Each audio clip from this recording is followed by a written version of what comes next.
Hey everybody, Steve here, Mostly Snakes. I'm going to do things a little different this time. We're going to eventually get into taking a look at all my females. A lot of you have seen the video, Let's Meet the Males, Shall We? So I figure it's only appropriate that we show you the females as well. But with this video, I'm going to go in a little bit about myself, just a tad bit. Don't leave yet. This is going to be a really cool video. Kind of get an idea of how I got into snakes. It's not the typical story that you hear, which basically falls into the line that there's always hope. We're going to get to that. Different stages of snake ownership, stuff like that. And then we're going to take a look at all the females. We just got done feeding a majority of them, so I was able to get the hides out so we can get a good look at them. Just a heads up, the next video that we do next week is going to be a do-it-yourself incubator. And I figured it's a good time. I do have a female that's ovulating right now, so got to get all the incubators up and running, and we'll show you how to do that, but that's next week. To start out with, like I said, I'm Steve with Mostly Snakes. New to the whole YouTube thing. Been kind of playing around with it for a while, but then I noticed the avenue that I could take in order to help you guys. I'm 48 years old. I live in Coleman, Alabama. I have been dealing with snakes since 1994. Now, what I said earlier, it's not the typical story. I wasn't that person that, when I was a kid, I used to get in trouble for, picking up snakes and putting them in my pocket and going out to the creek when I was 10 years old and picking up snakes. Guys, I hated snakes. Absolutely hated them. I was scared to death of them. If I saw a garter snake, I was out of there. And it wasn't until 94, just got done with a 5-year military stint. I served with the 82nd Airborne Division for the Airborne Artillery. I got to check out Saudi Arabia and Iraq, real cool. So, it has its perks. After that, I got into the pest control industry because artillery doesn't teach you anything for like a job. I don't know. So with the pest control industry, I was on one of my first termite jobs, which is crawling under a house and checking for termites. If you live in the South, you know what I mean. I put my hand down right on top of a king snake in a crawl space. I was 24 years old, dude. I'm screaming like I was an 11-year-old girl. Thought I was going to come through the floor joist. It was at that point that I thought, okay, instead of going ahead and turning in my man card, I'm going to go ahead and do something about this. I've always been the type of person to confront my fears. I'm also a skydiver. I'm a scuba diver. I'm a pilot. It's one of those things. I was scared to death of heights, so I took up skydiving. I was scared to death of drowning, so I took up scuba diving. During the whole skydiving thing, I refused to land in an aircraft. It freaked me out because, that's when you die, when you hit the ground. So I thought, okay, I'm going to get out before that happens. So I went and I got my pilot's license. With all that said, back to the snakes. 94, I went, which most people do, they get into the ball pythons. Guys, I bought my ball python. It was about this big. It was a hatchling. Got it from a local pet store. I was scared to death of it. I mean, I was literally like a little girl. Nothing against girls. Don't go sending a hate mail yet. But learning about them, gaining knowledge, it makes your fear go away. One of the biggest arguments that I have with people now, I'm a huge advocate for snakes now in the pest control industry. I go out, I pick them up for free, and, if they want to donate something, they can. But education is key. Fear is nothing but a lack of knowledge. If you got people that you're dealing with that, the only good snake is a dead snake, let me tell you the perfect phrase for them. The only human is an educated human. The only good human is an educated human. Yeah, that one. So give them that phrase. It usually shuts them up pretty quick. And just let them know, fear is nothing but a lack of knowledge. So if you learn about something, you're not going to be afraid of it. You don't have to worry about having to kill it. Okay, now, Getting back into the snakes, like I said, I started out with the ball pythons. I went from ball pythons, what most people do, they go into the boas. And then after a while, I went into the Burmese. And then up until 2 years ago, you know, I altered between those three. I had melamine enclosures, I had glass aquariums, I had home-built wood aquariums, cage aquariums. I never had one die in my care, which I consider doing things right. I did a lot of research, which is key. No matter what breed you're getting into, do your research. Learn about it. Learn the proper humidity settings, the proper temperature settings, the everything about them. And then, as you can see, we got into the BVC enclosures, which makes things really easy. Everything that I'm going to show you today is the product of the last 2 years. I bought my first retic 2 years ago. It was a tiger retic from Carolina Reptiles. That one there was not tamed out as well as I thought it should have been. Every single time I took that thing out, it was pissing and shitting all over me, and I could not get that thing tamed out. Now when I look back, I realized I had it in a 4x2 enclosure. It was scared. It felt like it had to defend itself in that wide open area. You know, now you'll see that most of mine have the hides in them if they are small and in that size enclosure. Which the females, I took most of the hides out so you could get a good look at the females, but I will show you the other ones regardless. So when I did progress into the retics, dude, that was it. Love reticulated pythons. I love the fact that they each have their own distinct personality. And a lot of people argue with this, but I've got every one of my retics, it has a very, very distinct personality. I've got some that love to be up on my shoulders. I've got some that, you know, they're kind of got a great feeding response, which is pretty much every one of them. And I got some I can just reach in and grab. This one right here, she's eating right now. As soon as she gets done, I could just reach in and grab her. I'm not going to show you that because of Murphy's Law. Anything that can go wrong will go wrong. So I'm not going to give her the opportunity to make a liar out of me. But anyway, that is enough about me. With one other thing. To me, there are several different levels of snake ownership. You have the enthusiast, you have the hobbyist, you have the collector, and then you have the breeder. I am currently transitioning from the collector into the breeding aspect of it. An enthusiast is someone that they really like snakes. They're doing their research. They may have one snake, and that's great. I mean, every one of us started at that point. So, and then you get into the hobbyist. They have 2 or 3. You know, they love their snakes. You see them on Facebook. They post their pictures all the time, doing all sorts of crazy stuff.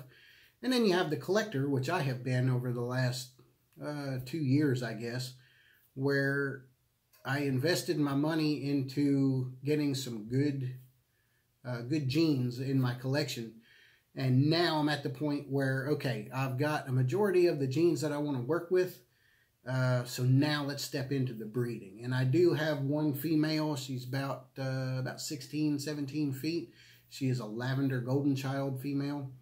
I just bred her with a golden child tiger. So we're hoping for super golden child tigers, which that's going to be about 25% of the clutch. Along with some tigers, some golden childs, some, super goldens. So long list of what we can get out of that. I'm really hoping for a good clutch. This will be her first clutch, so I'm hoping for not a whole lot of slugs. Anyway, without further ado, let's go ahead and start introducing the females. If you guys have any questions at any point, go ahead and comment below, and let's get to it. Stand by. I'm going to pull this phone off the tripod and get a little bit better view. All right, to get started, this is Mogera. She is my Motley golden child. I do have some pretty decent plans for her. with the one that you can't see, but there's the hides I was talking about. New male I got in last week. She is 2018. She was hatched in the winter of 2018. I got her up to about 4.5, maybe 5 feet. We're going to keep that rate of growth up until about 2 years from now, and then we'll really give it to her. Super, super docile snake. She's one that I can just reach in and grab.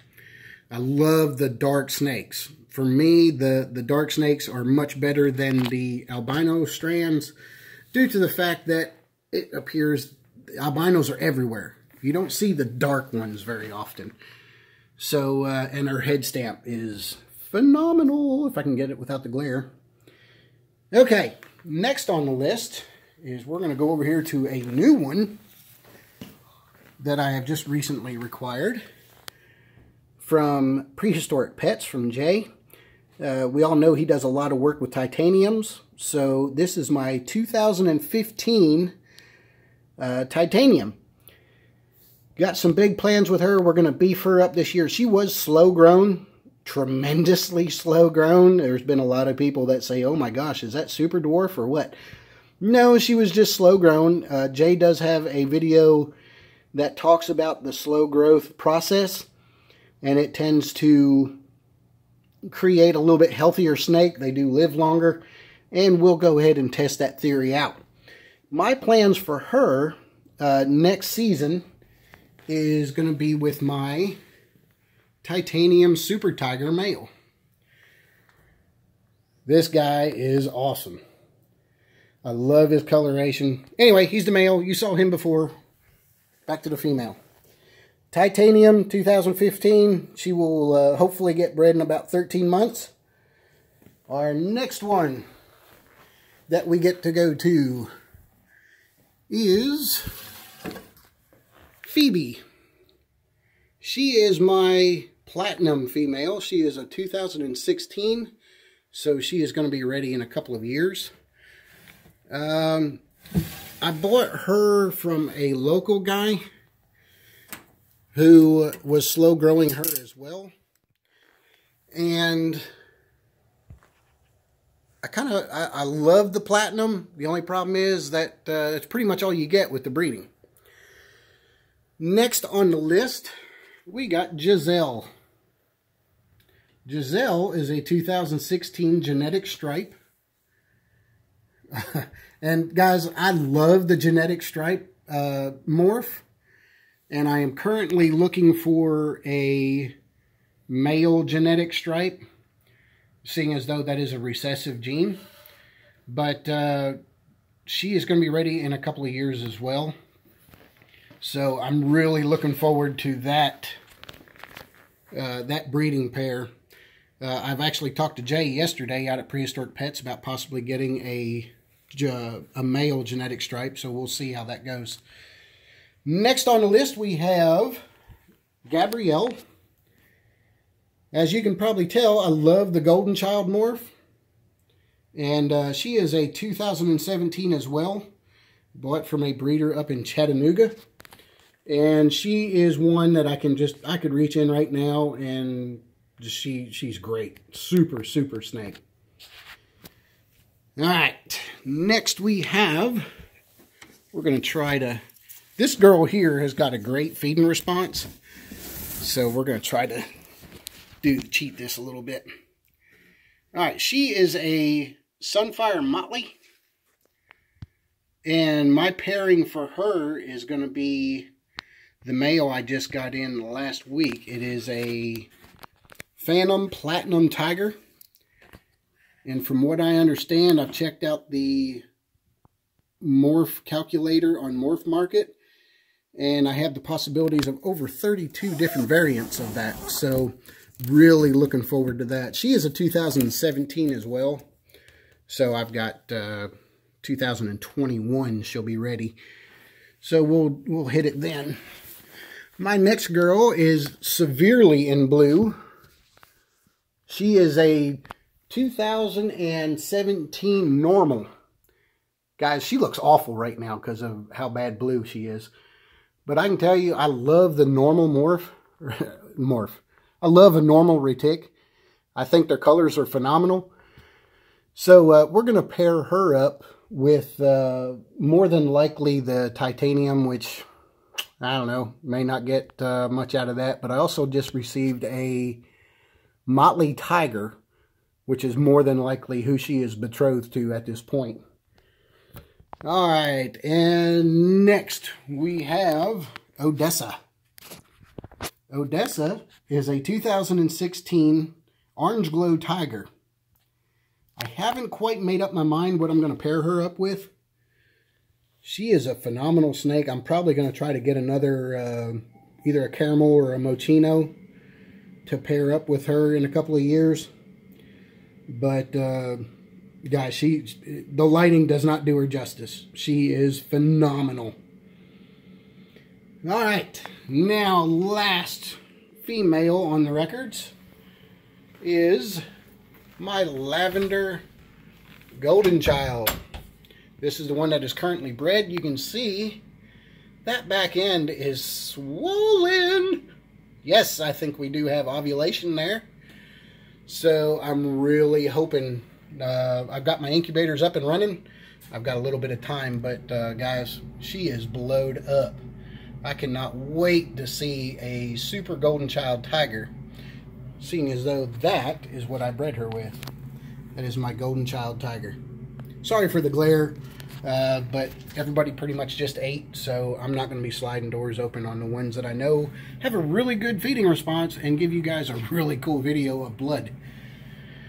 So, those are my females. And as you can see, as I stated earlier, every one of these enclosures, guys, thermostats, each one of them are individually thermostated, I guess you would say. Individually thermostated. They all have the Pro products, heat panels. Every one of these enclosures, heat panels, thermostats, is the product of the last 2 years of collecting. So, guess who spent a crap ton of money in the last 2 years? But it's all worth it, guys. I love the reticulated pythons. We're going to go ahead and update you when I do have some eggs. Don't think I won't.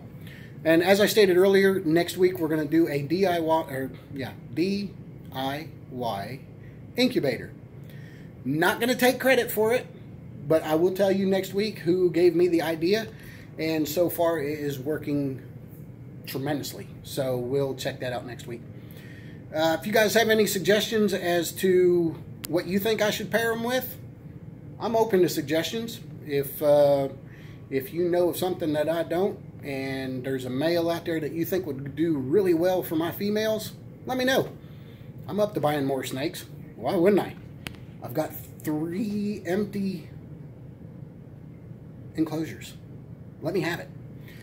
Alright guys, thanks for watching. Hope you enjoyed the video. Give me a thumbs up. Tell your friends, we'll subscribe. And if there's anything that you think I can do better, let me know. I'm always open to corrective criticism. And hope to see you next week on a new video. Peace out.